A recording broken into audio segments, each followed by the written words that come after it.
Je voudrais également qu'on fasse un détour par la Cisjordanie, parce que c'est aussi paradoxal, mais il semble que l'atmosphère y soit moins tendue, entre guillemets, que ce que l'on voit par exemple à Jérusalem, même s'il y a chaque jour des affrontements quotidiens. Un mort tout à l'heure à Bethléem lors de clashs justement entre l'armée israélienne et des manifestants palestiniens qui jetaient des cocktails Molotov.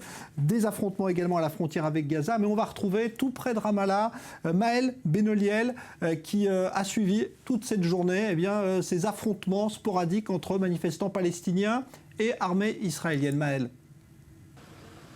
Oui, tout à fait Jean-Charles. Toute la journée durant, les forces de l'ordre israéliennes ont tenté de contenir la colère des jeunes Palestiniens ici du côté de Ramallah. Alors nous sommes là à un point stratégique de cette ville palestinienne, siège de l'autorité du point de vue Israël, puisque les heurts prennent place tout près de la localité israélienne de Bethel et à une centaine de mètres seulement des bureaux israéliens de l'administration civile des territoires.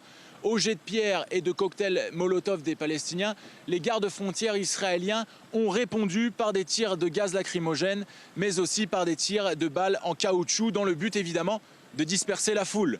Les forces de sécurité israéliennes chargeant les manifestants par vagues à chaque fois que ces derniers se rapprochent trop de leur position. Quelques blessés légers sont à déplorer côté palestinien, alors que les esprits semblent s'être calmés avec la tombée de la nuit. À noter également que les jeunes palestiniens sont de moins en moins nombreux à prendre part aux affrontements.